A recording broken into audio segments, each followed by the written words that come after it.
So look, what this case study is actually telling. This is just nothing but the story about the snowcase hares and lynx. So lynx is a type of predator, and a snowcase hare, that is, these are the hares, right? So it is given over there that the different data collected by the different scientists over the years, and almost they take into 11 years. It's mentioned over there, and that was the average length of the population cycle. And there are this is the phase where they supply the this blue color represent the fertilizer which is given to the those plants which hares used to eat. And this yellow color, it is a free predator, and this red color, this is the food available for the predator. And this green color represent the predator free food, right? Predator free and food means wherever the this green color represent that the area where the predator were not present, right? So obviously if predator is not present, then the population will increase tremendously. So that's what it has been mentioned. Look, you saw the classic example showing the relationship between the number of the prey and predator population based on the data, which was collected many years ago. More recently, a team from the University of the British Columbia have investigated somehow here the prey population in Yukon Territory, Canada. Their hypothesis was that both food supply and predation interact to affect the population of the hare population. So what exactly it want to tell? It want to tell you that what is the impact of the food and predator? What is the impact of the food and predator on the population of hare? You can simply infer that if food is abundant, then the population will increase tremendously. And if the predator is not present, then definitely the population of the hare will increase tremendously. So that's what is shown over here. So look, where is predator? So the hypothesis was both food supply and the predation interact to affect the hare population and result the pattern of the lynx predator or hare abundance. They choose the 1 kilometer square area of the natural forest and measured the population of hare over 11 years. So they've taken the that kind of the area, and the area of the that geographical area was 1 kilometer square, and such kind of the 9 territory had been demarcated, right? Then what they did, they've taken the data for 11 years. So they observed the population of the hare and population of the lynx for 11 years. After that, what condition? So the condition were different in all those 9 territory. So what were the condition? Look, yeah, I have shared it. Yes, just a minute.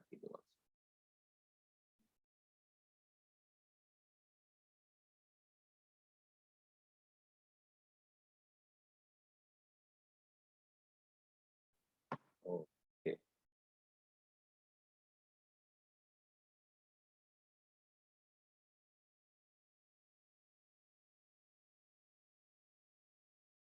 Okay, fine. So the time span was 11 years. Now, in 2 of the areas, means out of these 9 areas, in 2 areas, what they did, 2 of the area extra food was supplied to hare for all the air around. So what they did, apart from the natural food, that is the grass available for the hare, they have provided extra food for them, right? Out of these 2 areas, so they have provided extra food for them. Then another 2 areas fenced off so that the hare could pass through, but lynx could not pass through, right? So they taken the another 2 area where they have made a fence where the lynx cannot cross that fence, means they are protected from the predator, but hare can pass those fence, right? So next, what another 2 area faced off. So that was another 2 areas, and again, so this was one, this was second area fenced up so that they could pass the lynx and could not. And the extra food was provided to these areas. obviously the population will be more in these areas because the extra food have been provided and they have been fenced so that the lynx could not cross that fence. So they are protected from the predator and they have abundance of the food. Definitely these two factors will favor the increase in the population density areas, but not the other. In two more areas, there were two more areas, the soil was fertilized, increase the food quality, right? The remaining three areas were untouched and left uncontrolled, and the rest of the three area, they were untouched and uncontrolled. Snow how hares occupy the niches of the ground, plant enters the predated by the lynx and other animal. The data collected shows the both aspect of the niches, availability of the food and predation. The same whatever we have, it has been discussed, that has been reflected over here in the form of graph. Look, so look. So now you can see this is these are the data. Definitely wherever these conditions will avail, the food will be abundant and all that, then what will happen? If the predation is not there, the population density will be more. That the same thing had been reflected over here with the graph. That was the only this case study. Got it? Yes. What you can observe, suppose that you get the question on the basis of this case study, what you will observe, you will definitely write down in your conclusion the two areas where the food were supplied externally apart from the natural food, and the area was fenced so that the predation was not possible over there. The hare population will increase tremendously. That's it. Got it? Is it clear to Sir, you? what's the increase, peak, decline, and low phase? Sorry. At the increase phase, peak phase, Okay. decline, and low phase. Just a minute. Let me remove it. Look, the ratio of density of control, increase phase, right? So this is the phase where the population start increasing, right? Then peak phase where the population will, so under the favorable condition, the population increasing will take place over here. Peak phase, this is the phase where the population increase very speedily. Decline phase means this is the phase where the saturation level was maximum. So green area represent the predator and the food, means two things were supplied. So this is the phase where the population will be maximum. After that, the population will start decline. So this is the low phase, right?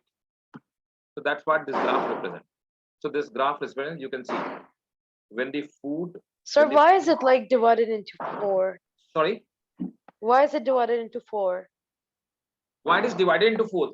Nothing, just they have collected the data and they have represented it in the four phases, nothing else. So this was just just representation of the data designed by the scientists, nothing else. It have nothing to do with the case study. Means this is not any kind of the ecological phases. This is not any kind of the life cycle kind of the phases, right? It's not like that. This is just the way of representation of the data, what the scientists represented after the 11-year research. That's it. Clear? Yes.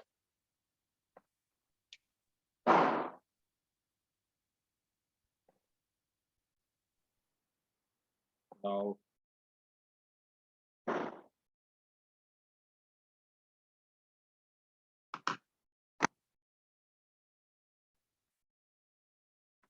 case study, this one, another case study, that is the woodland bird case study, right?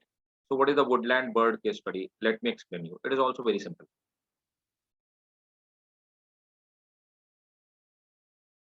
The above one clear to you? Affaf, do you have any question regarding the above case study? No, I don't have any questions. Sorry. I don't have any questions. Okay, so can you tell me what is the conclusion of above case study? What you can conclude? The population was highest when the area was predator free and the food was provided. That's it, right? It's a very simple. It's a very simple, right? If the predation will increase, then the number of the population and the density of the population will decline, right? If the Yeah. food is so, if the very simple, if the conditions are favorable, then what will happen? The population will increase. But can it increase? But it's not in your this chapter. So can you tell me? Suppose that uh, the predator are not over there, food is abundant over there. So will the population increase exponentially? Yes. Are you sure? I believe so. You believe so? Look, it's not practically possible that look, so this is the time. We always show time in this graph. This is the population. The graph can never be like this one. Exponential population increase will not take place. Why? Because after a certain level, when population will increase, Oh yes, yes, I get it now. yeah, got it. What kind of the factor will counteract? Limiting factor will be food. Exactly. Then the third factor will come, competition. Third factor will start working, competition. Competition because of the limitation of the food, because of the limitation of the food and space. Competition will start. One hair will start killing the another one. And this survival of fittest, Darwin's theory, the survival of fittest will work. Got it? So these are the questions which are framed on the basis of case study. That kind of the question you can get. Clear? Yes. Okay, fine. So that's how you have to tackle the case study kind of the questions. Now,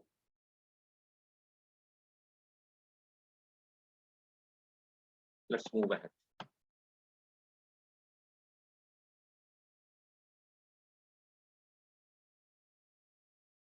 Second case study, woodland bird. The same kind of the case study, but here we are. Here they have tried to mention about the that what about the habitat, right? They have taken one more thing, habitat. A regular census of breeding bird in woodland in southern England. So this case study done in southern England. Southern England showed the major changes in the population of breeding birds between 1950 to 1990. So the case study have been done from 1950 to 1980. So that is the lifespan of the time span of the 30 year. So observation have been taken in the 30 year. The wood pigeon population. So there is a bird and the name of the bird is wood pigeon. So wood pigeon population almost double quite suddenly between the 1965 to 70. So what happened? Wood pigeon. So wood pigeon population becomes double between the lifespan of the only 5 years. Grand warblers, sorry, garden warblers. So there is another bird. I have never seen that kind of bird. Garden warblers, which are the small songbird. They are very small kind of the bird. This appeared altogether in 1971, right? So another bird, the name of the bird is garden warblers. This becomes zero, means it disappeared, right? So this bird altogether disappeared. But tits are the small bird, blue tits, sorry. Blue tits. Another bird, the name of the bird, blue tits. Blue tits, a small bird which lives successfully in woodland and in garden. The breeding blue tit population increased fairly steadily between 1950 to 1980. Steadily. So what we can observe, three result can outcome from this, that wood pigeon, they just double their population, means they abruptly increase their population in 5 years. Garden warbler, another bird, it disappeared. And blue tits, like hardly any impact on them. Their population was increasing steadily, smoothly, right? Not in accelerated fashion, speedily, in a smooth way. The biggest change in the habitat of the wood itself was the regular tree cutting stopped. So what was done, that the regular tree cutting was stopped, so that there were increasingly more mature and dead tree. So what happened when the regular tree cutting was stopped? Then the naturally tree used to become old and die, right? So mature and dead tree. So number of the population of the mature and dead tree increased. Had increase in the pigeon causes the drop in the garden warbler, right? And had the end of the felling caused the changes in the bird population. There appeared to be correlation between these events, but did not chief enough explain the changes in the bird population. Scientists felt that they needed to look again and find the real cause of the changes. So, what was the real cause behind these kind of the changes, which we can observe in the case of these three birds? It turned out changes in biotic and abiotic factor. So now what kind of the factor have been studied over here in all these three birds, in the case of all these three birds? The first factor was biotic and another factor was abiotic. Biotic factor means predator, biotic factor means competition, these kind of factor. Factors a long distance from the wood itself were affecting the bird population. During the late 60s, many farmers across the South England started growing the crop called oilseed. So that is a biotic factor. Growing crop seed. So many farmers in 1960 started the like the farming changes, oilseed rape, and oilseed rape field wood pigeon. So what is it provided wood pigeons with a plenty of the food, so that what happened, the wood pigeon started taking the nutritious rapeseed food. So what happened, through the winter many more wood pigeons survive to breed in the woodland due to a biotic factor. So because of within the 5 year lifespan of the within time span of the 5 year, why the wood pigeons population just got doubled? Because of only that, the farmer which used to live vicinity of that forest, they started growing the rapeseed. So food abundance increased, and because of the increase in the food abundance, their population increased. So the reason behind the increase in the population of the wood pigeon was biotic factor, and that was the food. They explained their seed eating niches included oilseed, rapeseed, garden warbler. Now come to the second one.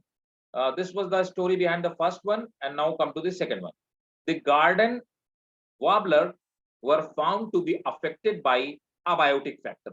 So here in the case of the garden warbler, another factor working, which was the abiotic factor. Thousands miles away in the West Africa, these small birds migrate to Africa for the winter.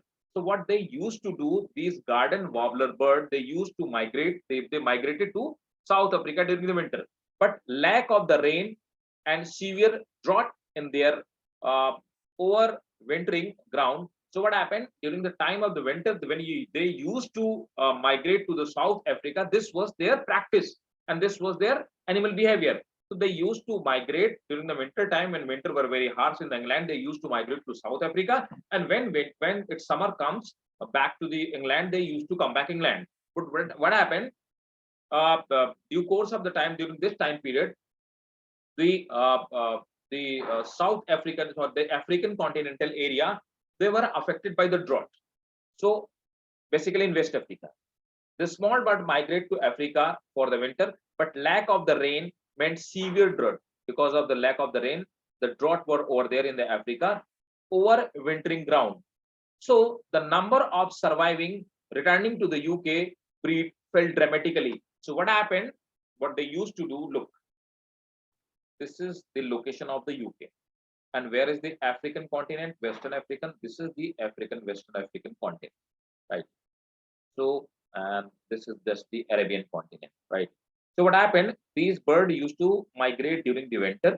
So during the winter time, they used to come in the Western Africa. This is the Ghana, this region, right? Like the Ghana, Togo, Benin, Niger, Chad, Mali. This all country, they comprises the western part of the Africa. And during the summer, they used to go back, right? But what happened when the winter were in the UK, and the same time here, the drought were over there. So most of them died over here and very few returned back. That's why they're extinct. Clear? Affaf, is it clear? Hello, Affaf. Yeah, is it clear to you? Yes. Okay. Now come to the third one. Only blue tits. What happened with the blue tits? Only blue tits were um, affected by the changes in the woodland habitat. Blue tit occupy a niches which included the breeding small holes of the trees. So older trees, the population increased, the number of the holes where they used to breed increased, right?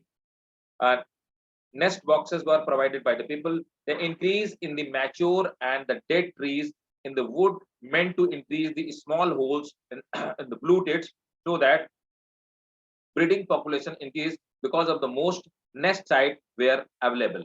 So what happened about the blue tits? Blue tits, because the forest cutting stopped, so older number of the older tree increased, holes in the older tree also increased, and it was opportunity for them to breed over there.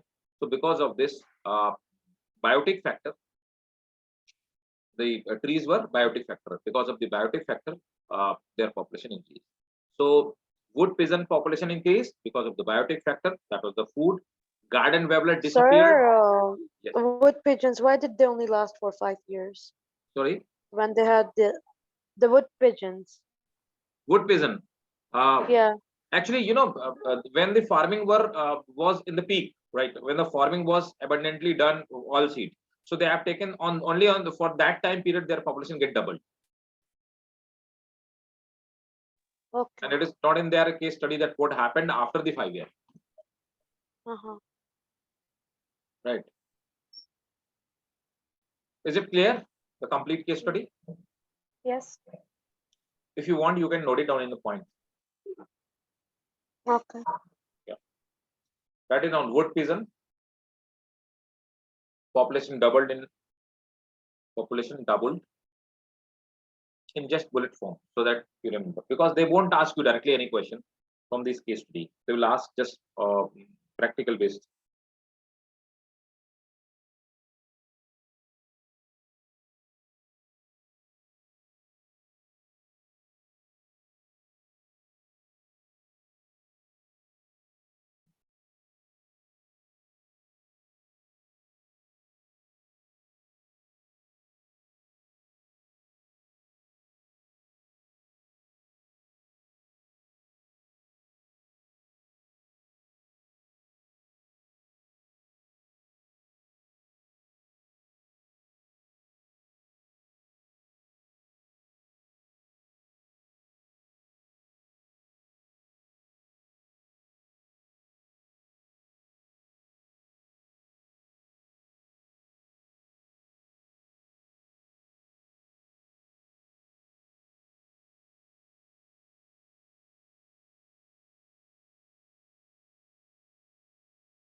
Done? Yes. Okay. So I think both of the case study clear to you. Yes.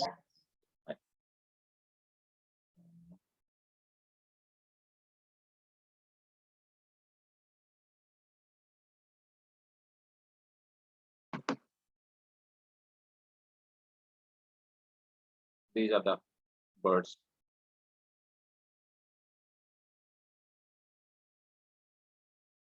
We have done competition. Yes. Yes, we have. Yeah. We have. Intra-specific competition, inter-specific competition. We did it.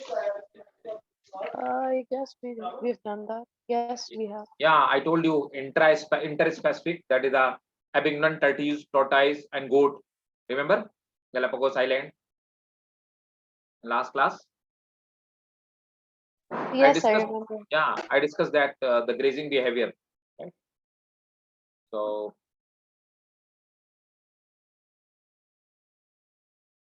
abundance and yes. Now come to abundance and distribution. The abundance of the organism refers to the relative representation of the species in particular ecosystem, right? It is more than simply number of the organism. It is the number of organism relative to the number of other organism in same habitat. So what does it mean by abundance? Abundance means, look, suppose that you visit a particular zoo or you visit a particular ecological park and you see that everywhere where you go, you see the deer are everywhere, right? So you will see that the number of the, you will see that I have seen the 50 different kind of the animals in that ecological park, but the deer were abundant. So what is the abundance?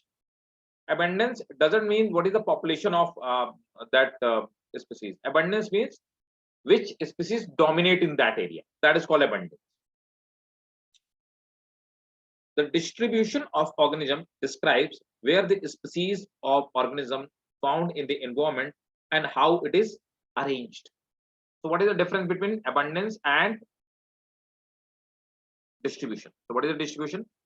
Distribution of organism, it describes where the species of organism found, like where they are found, means ecological area where they are found in the environment, and how it is arranged, right? The distribution of organism can change, right? So distribution can change from space to space, right? Animals that migrate, for example, are found in different countries, even in different countries, different time of the year. For sake of example, we have discussed in the second case study, we discussed the about that bird, right? That bird which used to migrate from England to there, right? So the distribution also depend on the season to season, right? Those bird might be present or must be present in the winter season in the African continent, but in summer season you won't find those birds. So animals that migrate, for example, found different countries, even in different countries in different time of the year. Some organisms always found in very high density. For example, nematode worms in the soil, ants in the nest, and people in the city and the sorry, people in the city or grass in the lawn, and other species are found spread throughout the habitat. There are some populations which abundantly used to found throughout the year on all time, right? These are often top, these are often top predators. So those population which are found across the time, these are basically often, normally they are top predators. They will be present every time. The distribution of organism in habitat usually enters into one of three patterns. So distribution can be found or will depend on any of these three patterns. So they have mentioned the three pattern of distribution. Abundance is just the number of the species, well, out of the distribution. Like suppose that there are 50 different type of the species present in particular area. Out of them, 2 species are found abundantly, means their population is too much. So you will say that these are abundantly found over there. What about the distribution? Distribution can be divided in three patterns. So first pattern is uniform distribution. So uniform distribution means uniformly that species is distributed every year, like across the area, throughout the time across the area. So that is a uniform distribution. This occurs when resources are thinly, means resources are thin, means less, but evenly spread, but they are spread everywhere. When individual species are hostile,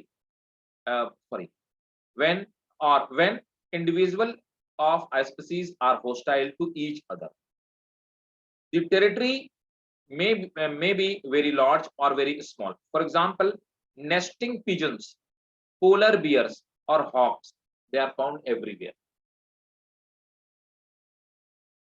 Second one is clumped distribution. What is the clump distribution? This is the most common distribution seen in the herds, right? So those animals which are found in herds, like elephant, they are found in herds, right? Herds of animals or group of plant and animals that have specific resources requirement, and therefore they group together or clump, right? So that is called clump population in areas where the resources are found. For example, karma of camels, pod of dolphin, stand of palms, and even you can see that penguins. So penguins are found only in the polar areas and they are found in herds, right? So this is called clumped population. Clumped population means the population which is found in the groups or herds, right? So the third kind of the distribution pattern, that is the random distribution pattern. This result the plentiful resources and no hostility, mean hostility will not be present. It is seen, for the example, the weeds and the grasses lawn. Weeds are found everywhere. They are themselves hostile. No one is hostile to them, right? So these are the three distribution patterns. That's the uniform distribution, clump distribution, and random distribution. Is it clear? Affaf? What does no hostility mean? Sorry? Like in random distribution, it says this is the result of plentiful resources and no hostility. What does Okay, that like mean? no hostility means there is a predator is not present over there. So suppose that there are weeds. So who is going to hostile to them? For example, you will see that dogs are found everywhere across the country. If you talk about the India, if you talk about the Pakistan, dog will be present everywhere. Yes, they are present. So why they are present everywhere uniformly? You go any reason, you will find the dog, because the dogs, nobody is hostile to dog. Nobody want to kill and eat the dogs, right? No species is hostile to dog, like neither Okay, buffalo. I get it now. Yeah, so nobody want to kill the dog, right? And they are, nobody is hostile, and the resources are everywhere. Food for them is present everywhere, right? So you can say that is the random distribution. Got it? Practical Yes. example. Clear? Complete concept? Yes.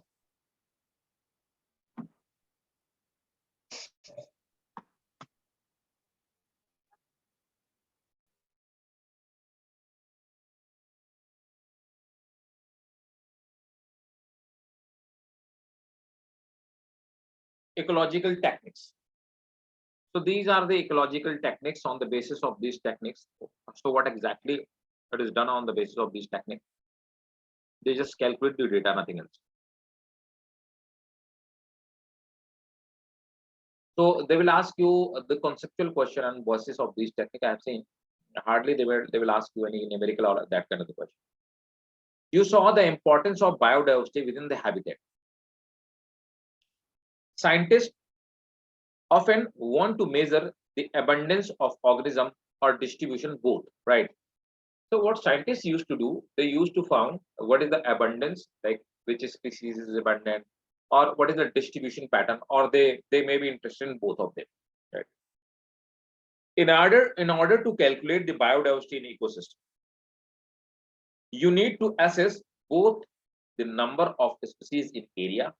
So what do you need to assess to get the distribution? You need to assess both the number of species in particular area and the size of the population. You also need to identify them correctly, right? To get the their abundance, to get their distribution, you have to calculate two things: the number of the species in that area and the size of the population in that area.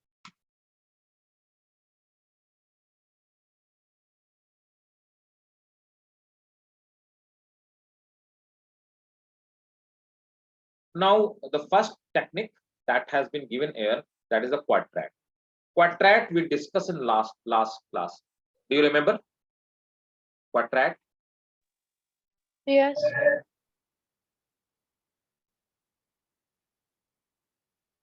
Second was, Sir, can you tell me the difference between interspecific and intraspecific competition?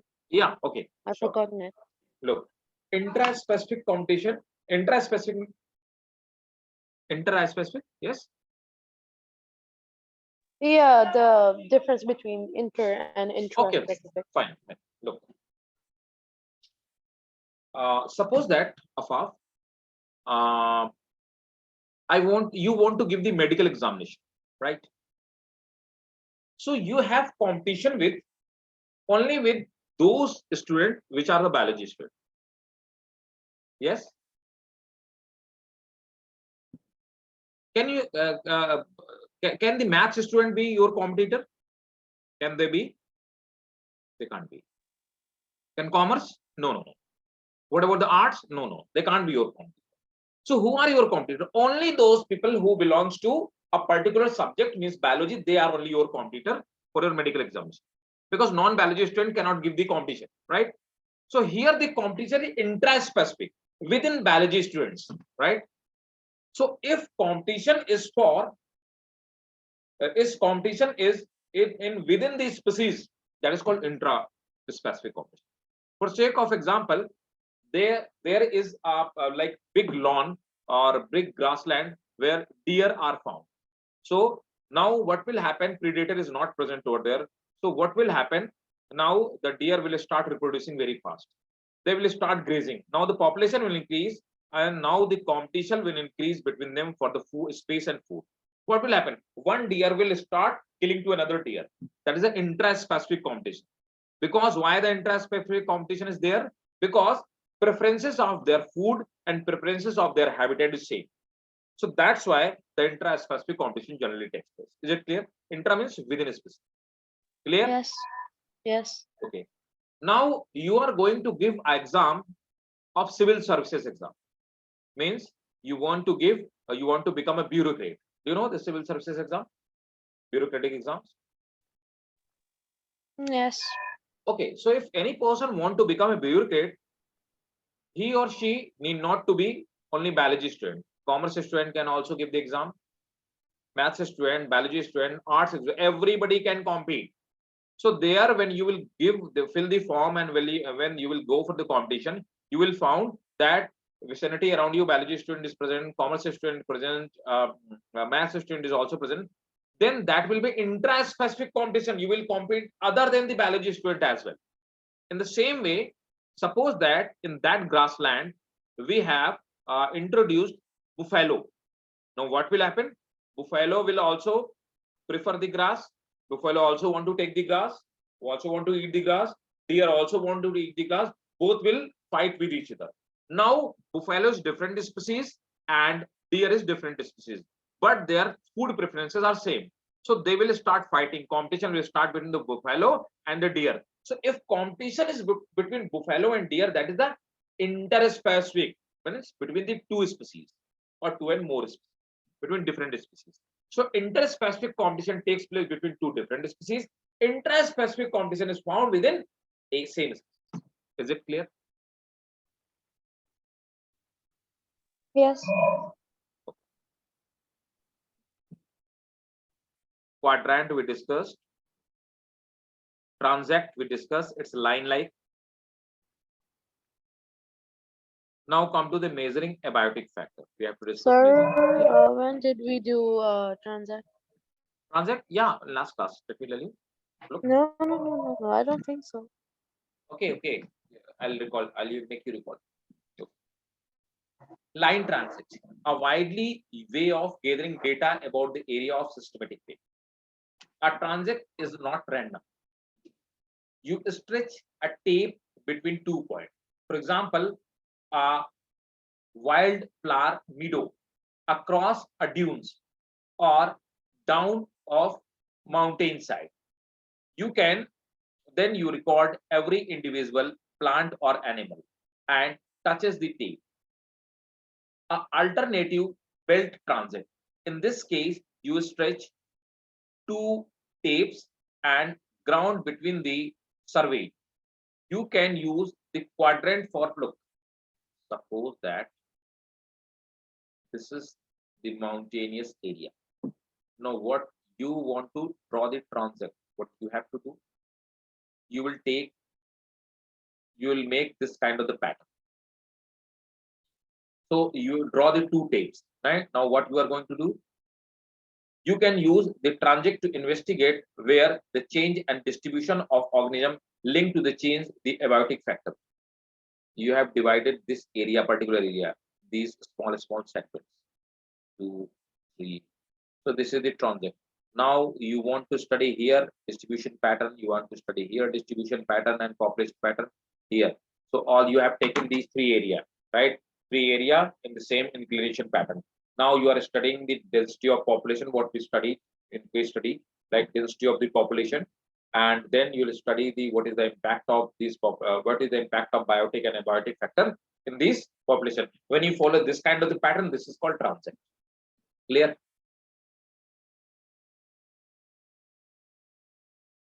Yes. So these are the pattern of calculating the density of the population. What we studied just few minutes before. So in belt transaction, you leave one box. So like No, it's every not other like box that. you You do. have to make the pattern. You have to make the pattern. These are the not box. These are the area. So you have taken this area for study. Then you have taken this area. But this area that you have demarcated the line. You have demarcated. So these area Sir, will I be can't present hear between. you. Sorry. Yes, Affaf. Tell me, please. I can't hear you. Okay. So Okay, now I can hear you. got it or not? Got this one? What is the transit? No, I couldn't hear you. You couldn't hear me. Okay, whatever. No. Just a minute. Oh.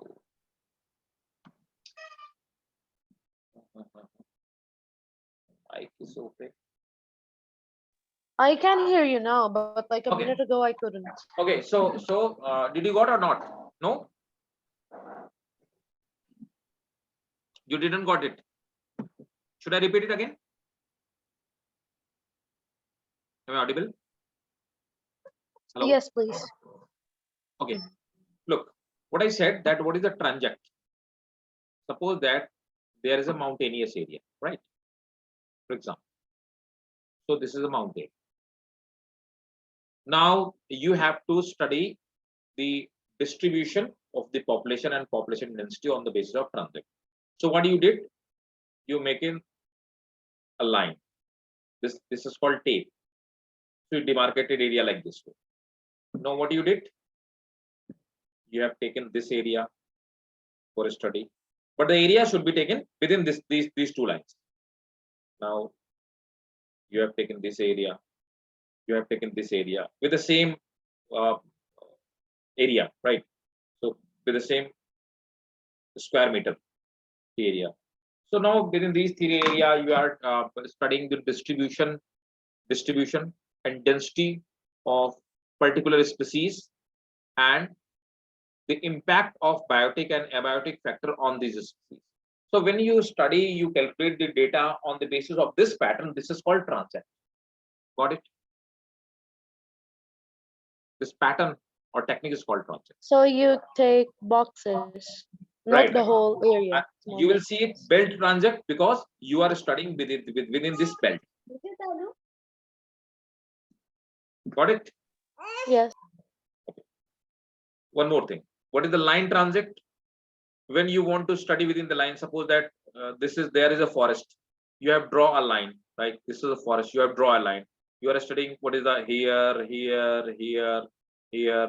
here, or here. When you study the distribution on distribution of the species and density of the population in a line, right? in a line. This is called line belt, line transect, right? This is belt transect, this is line transect, nothing else. That's it. Got it? Yes.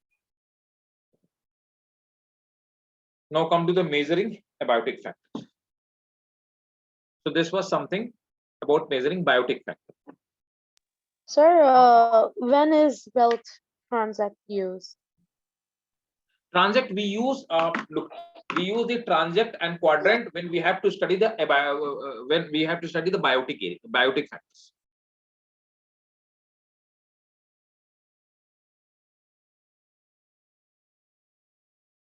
Right? Both are used in biotic.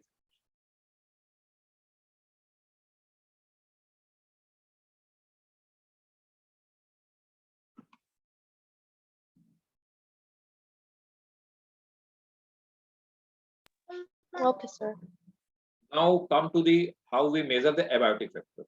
So we have studied till now that there are two ways to calculate the biotic factor. The first one we studied that the quadrant. Second one was the transect. Now measuring the abiotic factor. So what are the abiotic factor? We have already studied that what are the abiotic factor. So when we talk about the abiotic factor, these are the temperature, soil, light intensity, pH value, wind species, slope of the incline, oxygen level, all that. They are all are the abiotic.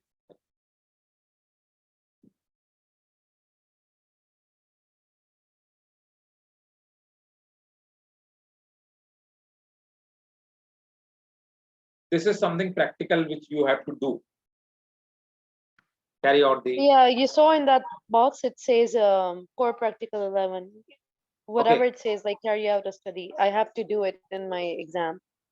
So did I you have to write perform this down the practical? process. Did you perform this as practical in your school, or you have to just go through with No, your book? no. I haven't. I have to actually write down the process of it. Okay, so you have to just study over here and just perform it theoretically, not practically. Huh? Yeah. Okay, so let's do it here theoretically, because practical is not possible. Fine.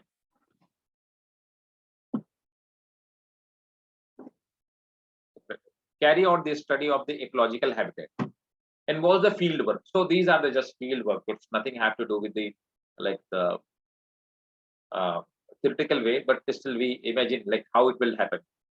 You will investigate the organism in the local habitat and discover how their distribution and abundance relate to abiotic factor, such amount of the light, availability of the water, pH value, soil position, and temperature. You will use the number of the different techniques and method to choose will depend on what you are investigating, right? Whether you use the random quadrant, line, intersect, and belt transect, make sure you understand the theory behind the method and explain fully you use, right? Investigating the organism found the rocky seashore.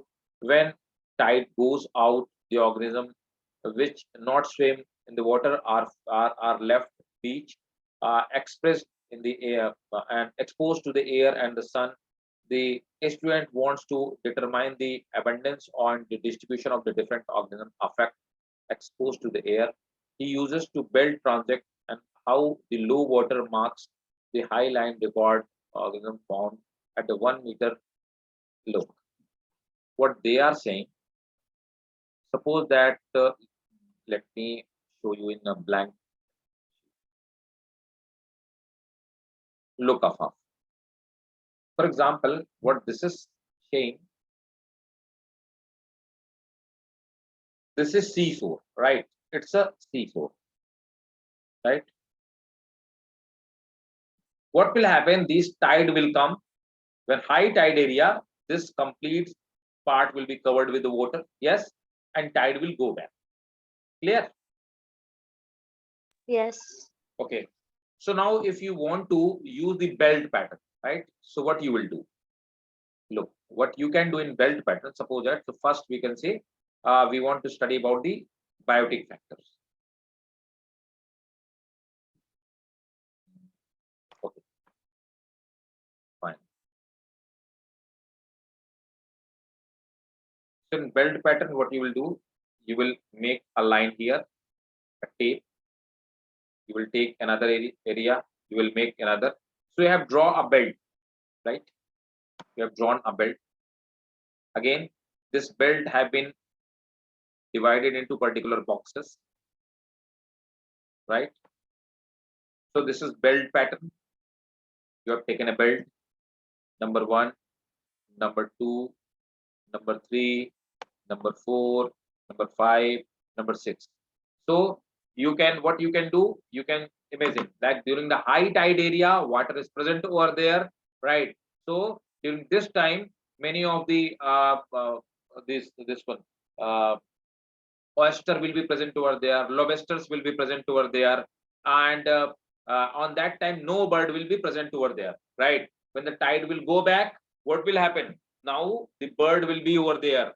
Those birds which eat lobsters, which uses or which eats pisces, right? So on the basis of conclusion, you can say, you can conclude, right? Like when the tide is present over there, very few land animals will be present over there. Only the aquatic animal will be present over there, and there are 20 species. When the tide will go back, then what will happen? Those animals which can swim back, they will go back with the tide, and now the density will decrease. And on that time, when the density of those animals decreases, which are the marine animals, the density of the marine animal will decrease. But on that time, those which are the predators, they will start visiting the area, and their density will increase, right? That's how you can define. What you can use, another method, we have studied the line method. You can also draw the line method. So on the basis of line method, let me draw the line. Just I have drawn the line. What you will do, you will divide this line in many parts on the basis of this line. So here, number 1, number 2 line, third line, fourth line, 5, 6. On these line area, you can study the distribution in the same way. When tide comes, when tide goes back, that's all. This is the case study. That's what it is saying. Clear? Yes. So this was the just practical application of that one, what we studied. And this was supposed to do on the basis of field work. We used to do on the master's classes practically.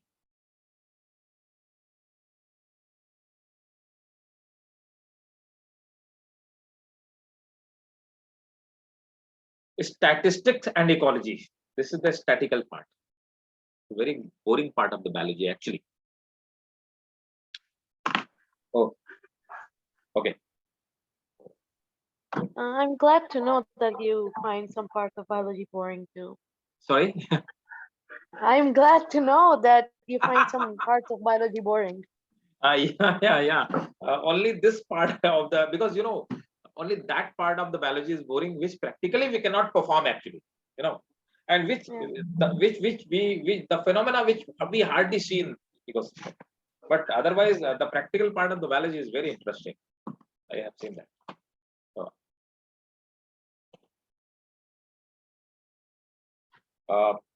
Have you seen that phenomenon? Let me tell you.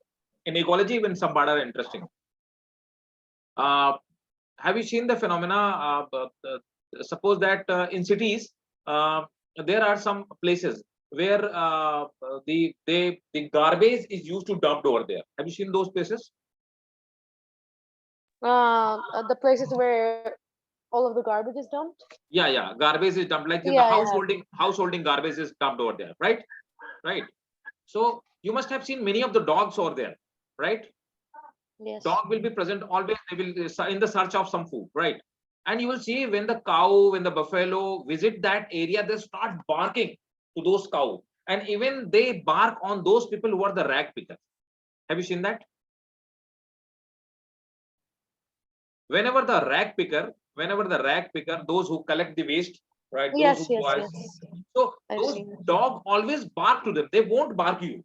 Why they bark to them? Why they only bark to them? Not you. Have you observed this phenomenon or not? I have observed it, but I've never thought about it. So it's very interesting. And you know, I guess. like today in the modern day, you can see that a rag picker, which is like you can say that this rag picker is untidy, and he wears the like torrent cloth and all the old cloth. So in the same way, dog is not that brand conscious. He cannot understand that either a person have weird Levi's jean which is torn over there, right? Or that is the rag picker who have dirty jeans, and that is the non-branded jeans. So dog cannot justify. Even dogs, they are the color blind. They cannot uh, get the colors. They don't have the sense of the color. They are color blind. So how they do? You know, this case study I studied in masters when I did masters in geology. Then I studied. And you know, the scientist who discovered this case study, they got the prize, and he was my teacher in the North Delhi University, North Campus. Her name was, though both were the husband wife, U Sinha, Sumita Sinha, two scientists, two professors.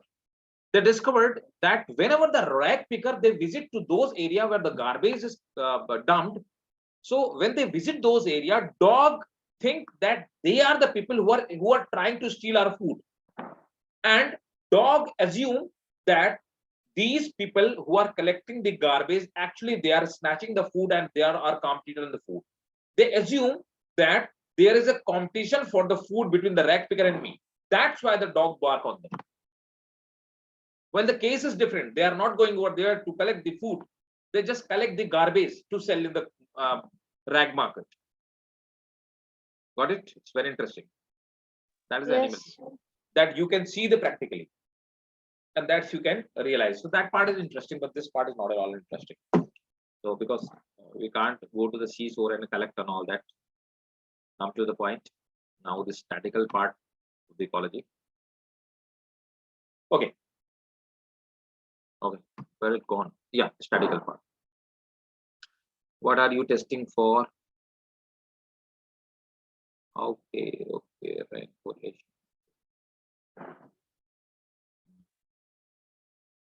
Fine. Let me study one by one.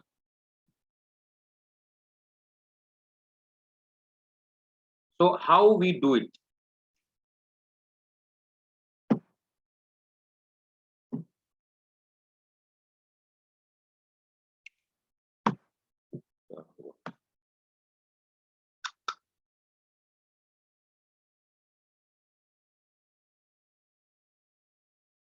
Okay. In any field study, you will collect a lot data. It is not always easy to understand the data. You have collected the data, but it's not easy to understand the data. It is hard to know whether the pattern that appears are result of a biological relationship or merely due to the change. This is why we use the statistical test to help us to decide. Ecologists widely use the number of the statistical tests that are particularly useful. These include the Spearman's rank correlation coefficient, the first one, students t-test, and chi-square test. We study in master's classes. So these are the three tests. So normally during the master in the botany, we used to do the either the t-test or the chi-square test. The student used to cram it, but hardly they get that what is the practical use. We hardly, even I haven't never used these t-test and chi-square test, but they used to ask us the question from these both of the tests. So now one of the most difficult step in statistical testing is deciding what test to use. Means it will be hard for you to decide what kind of the test can be used for which data. It is best to decide on the test before you start, then ensure you collect the data suitable for that test, right? So before collecting data, we have to assume which test must be done for this particular experiment. Come to the point.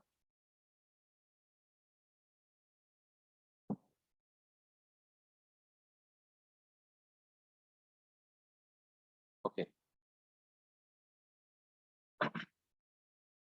Before you start collect data in the field or lab, it is important to have a clear idea what you are trying to prove or disprove, right? So you must have clear idea what you have to prove or disprove. In other words, you need to clarify stated null hypothesis. Do you have any idea what is the null hypothesis? No idea. Suppose that uh, I want to say that WhatsApp have nothing to do with the study of a student, or Facebook have nothing to do with the study of the student. That is a null hypothesis. I disapprove this thing, right? Or what is the null hypothesis?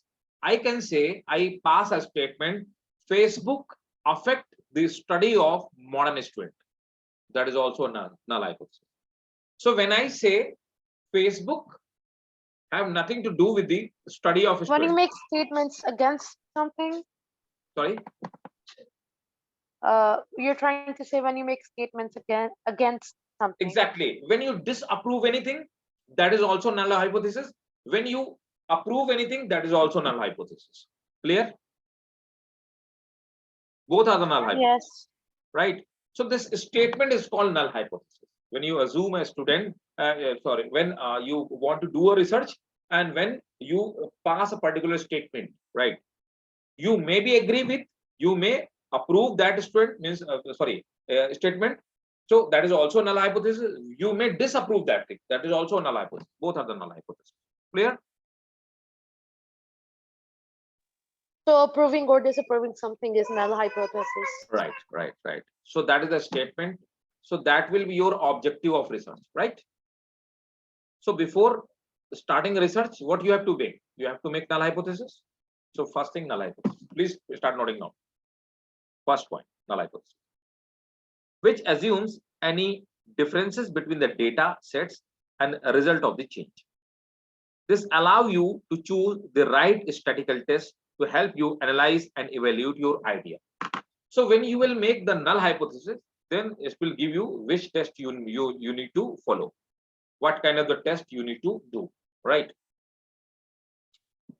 So if I have to observe the data of that, the impact of the Facebook on those students. When I say that the Facebook affect the study of student, then I will talk with those students, either they are using the Facebook or they are not using it. I will compare both of them, right? Now I will get that what kind of the test I need to go for.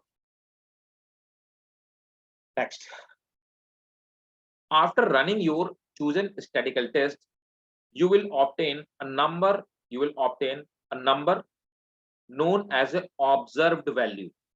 Then I will go to student and I will collect observed value. You need to look up this value in published table. Then I will make a table like these are the 50 students, out of them 25. The result of 20 annual result or quarterly result, half yearly result of those students which uses the Facebook.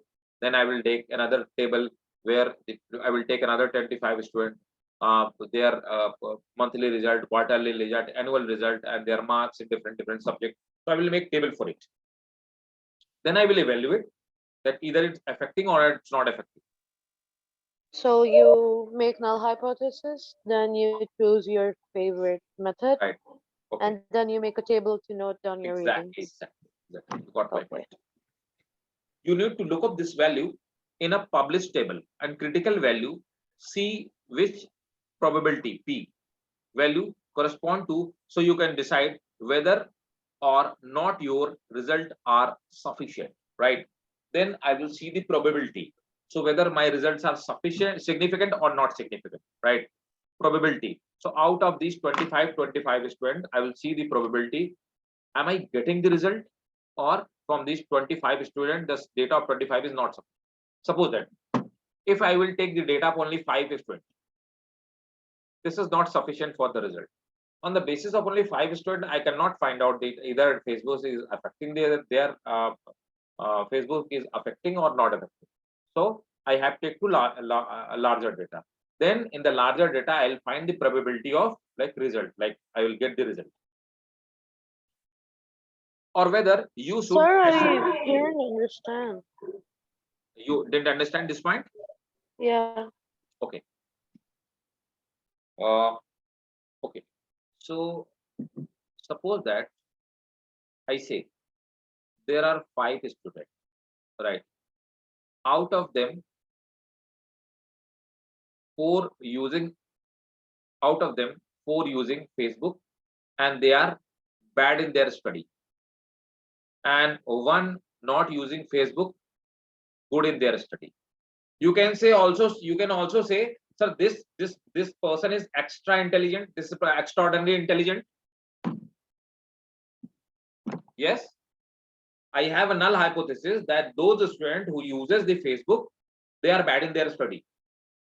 I given you a result. Look, these are the 4 students in classroom. They are using the Facebook. They are bad in study. And out of them, this boy is not using the Facebook. This is good in study. You can point up the question, sir, how you can judge on the basis of single student? He may be extraordinary, or he may be God gifted and intelligent. So you question your chosen method. Sorry? So you question your chosen method. Exactly. So I question my data. So null hypothesis cannot be accepted on the basis of only this small data, because probability can be found in larger population. Now I am using the 50 data of 50 students. Now I observe out of them 40 students, they are not good in study because they are using the Facebook. But 10 students, they are not using the Facebook, they are good in study. On the basis of this data, now probability, so take out the to get the probability, what you will do, you will take a larger data. On this data, you cannot question me. You cannot say that these 10 students are extraordinarily intelligent, right? So probabilities find or significance of the data is find on larger population. That's why I said. That's why I written. You need to look up this value in a published table of critical So you value. write down possibilities of the method, and then you choose like Exactly. how many support your method and how Right. many of them do not. And if the Right. ones that do not support your method are more, then you should choose another one. If suppose that if population is small, then the data will not be significant. Then you won't be find the result, right? Then you won't find. So that is written over there. Look, you need to look up the value in the published table. What is published table The of table critical which you wait, values? like the table of like the table, this kind of the table. Here you will write the name as Affaf. She's not using Facebook. She is good in math. Okay, She okay. is good in. So you will make the table. Now your name will be written over here. Your maths uh, marks, your biology marks, your physics marks, your chemistry marks. You'll make this kind of a table, and finally Okay. there will be one more column which will reflect your the total marks, right? Even on the basis of this table, I can conclude that those students who are using the Facebook, they are good in the biology, they are good in biology, physics and chemistry, but weak in the maths. Yes, so we have to make the Okay, table. so you do this small study. Exactly. So to do this kind of the study, you have to make a table. Got it? What is the table? So you do a small study and you make a small table, and Observe then the you data. see you observe the data and you see if Right. it supports your chosen method or not. Right. So if it supports my chosen method, I'll publish my, if I got the significant data, then I will say my null hypothesis either is correct or it is wrong. Right? Okay. Whether you should accept your null hypothesis. In other words, if the result are significant, then they are not due to chance. Right? If your observed result fits with the critical value corresponding to the probability, right? So probability significance in the table that you can be 95. So if probability is less than 0.05 level, then you can be 95% certain that the relationship between the factor you are studying due to something uh, something other than chance. So if the probability is less than 0.05, it means the data which I am observing is 95% correct. If probability is more than 0.05%, then what can be said that there is no relation with this study and the Facebook. Sir, I don't understand anything. Uh, It's confusing me so much.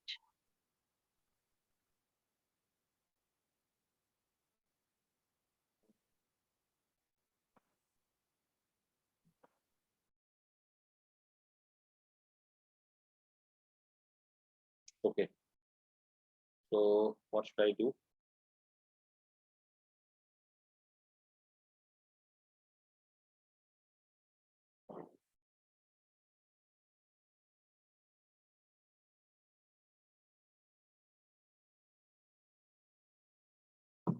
Hmm, give me just a minute. Okay, I understood everything, but the part where you said less than 0.05 level of significance, Let me what think. does that mean? Let me think it out. Like I'll make you understand. Don't worry.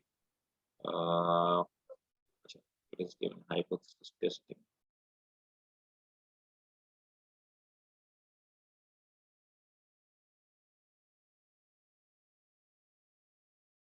Okay.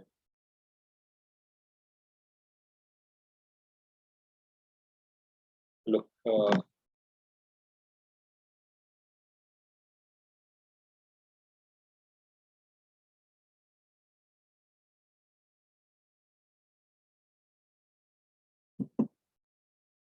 What I did. First thing, I made a null hypothesis. Right. What is the null hypothesis? That Facebook affect the biology marks of a student. Right. Then what I did, the second thing, I will use the method which I have used. It may be chi-square test, right? It may be t-square test, right? It may be any kind of the test. Third, what I will do, I will make a table. Now I have taken a table. Table here, I have made different column, and here I number 1, 2, and so on till 50. Here, name of the student. Here, the male or female, right? What is the sex of a student, right?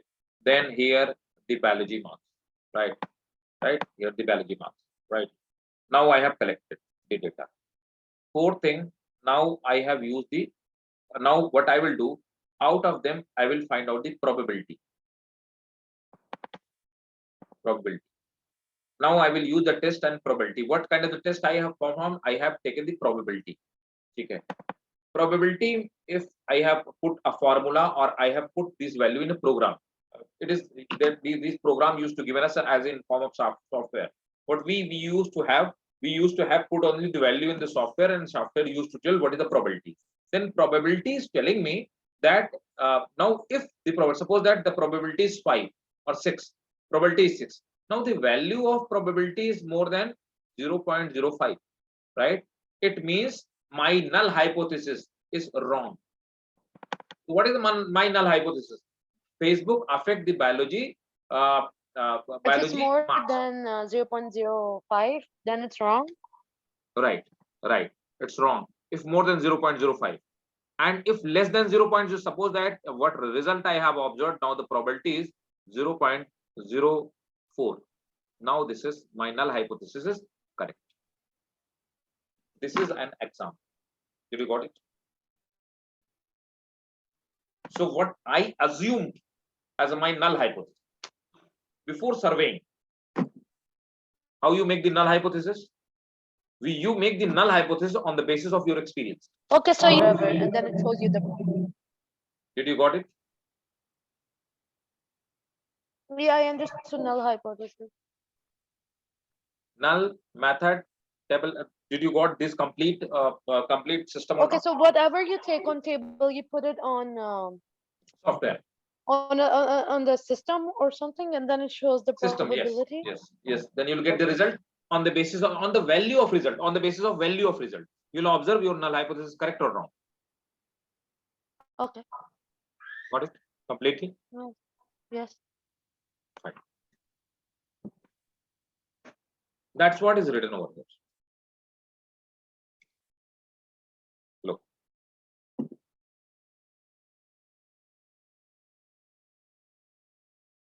Uh,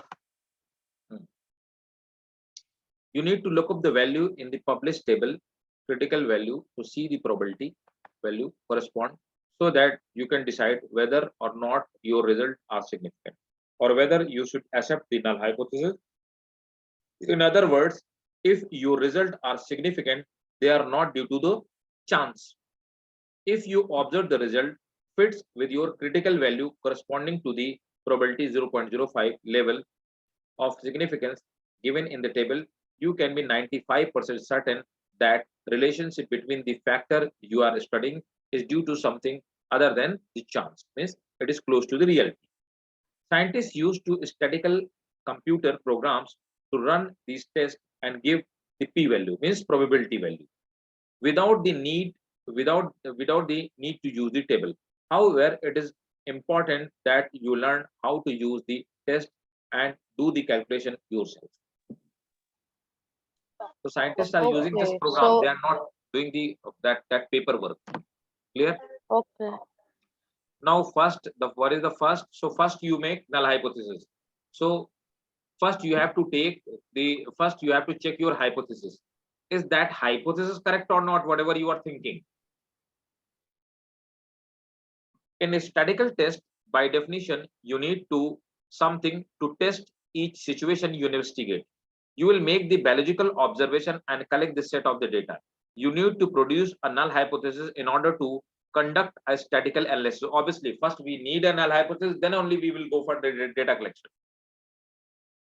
In general terms, the null hypothesis assumes that your current model explains your Hello? result. Yeah, Affaf, hello. Yeah, sorry, sir. My internet turned off. Am I audible now? Yeah, now you are. Okay. When you have two or more sets of data, your null hypothesis will usually state that any differences between the data set are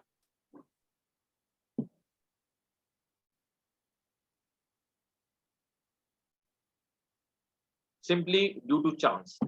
What is that?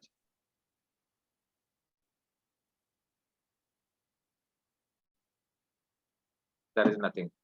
Just see. Now these are the first one is the first test which we were talking about, the that is the first technique. This is the tool. So this tool is Sperman rank correlation coefficient. So there is a formula. Okay, so the all of these things are done to find out the chance. Exactly. Okay. To find out the result. Either your null hypothesis is correct or it's wrong, right? So it is given over there. You can plot a scatter diagram to determine whether there is a correlation between the variable. This is useful technique but does not always give you clear result. You can measure the more precisely whether the significant correlation between the two variable using the correlation coefficient. We calculate the Sperman's rank correlation coefficient using the formula that gives the correlation coefficient between the -1 to +1. The size of the correlation coefficient indicates that the strong correlation, the sign negative. A value is +1, so +1 indicate that the perfect positive correlation, right? So if value this because of is the value of this formula, this RS, right? If it is near to the positive one, if the value is positive one, it means the Facebook and student have to, I'm just using this example. Facebook and student have a relation. If the value is negative, indicate there is a perfect negative correlation, means Facebook and student have nothing to do with the their study. As value is 0, indicate that there is no correlation between them, right? Got it? If result is 0, there is a not at all single relation between the Facebook and the student. If result is positive, yes, they are affecting their study. If negative, means it is not affecting their study. And if 0, there is nothing relation between the Facebook and student.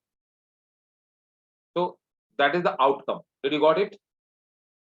After using the How do formula, you perform this correlation coefficient? we'll use this. How do This you get the formula, value? this one. After the statistical data, we'll use this formula. State the null hypothesis, right? Okay, so you use this formula first, and then you see if it's +1. There's a Exactly. positive correlation. Right. Okay. Then we will collect the data and we will put the data on this formula.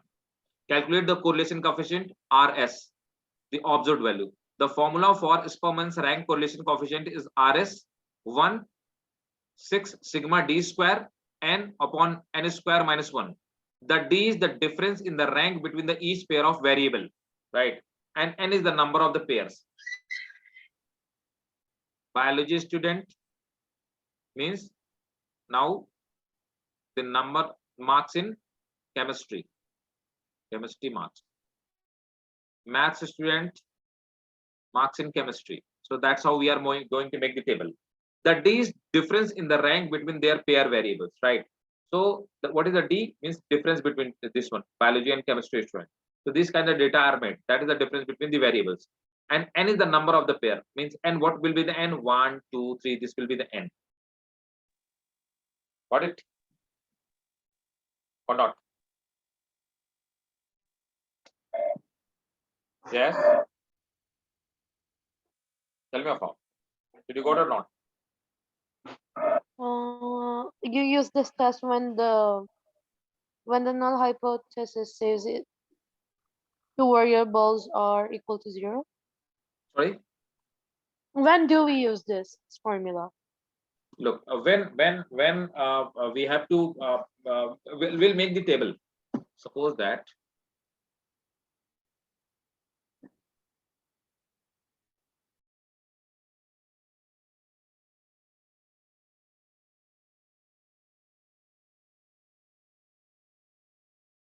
look, first one.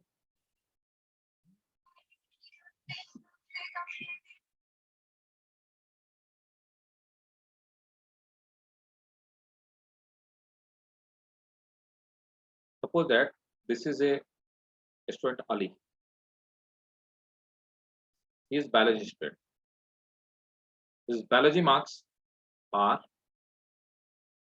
90, but chemistry marks are 70. Second one, Affaf. Biology marks 39. Chemistry marks 92. Now, what is the D? D is difference between two. 90 and 70. What is the difference? 20. 20. Now, what is the D for this one? 3. So we'll make D. So what is the D? So D will be 20. But difference between the data. Then D will be 3. 92 minus 89, right? So 13 and all that, right? So that kind of this will be the D.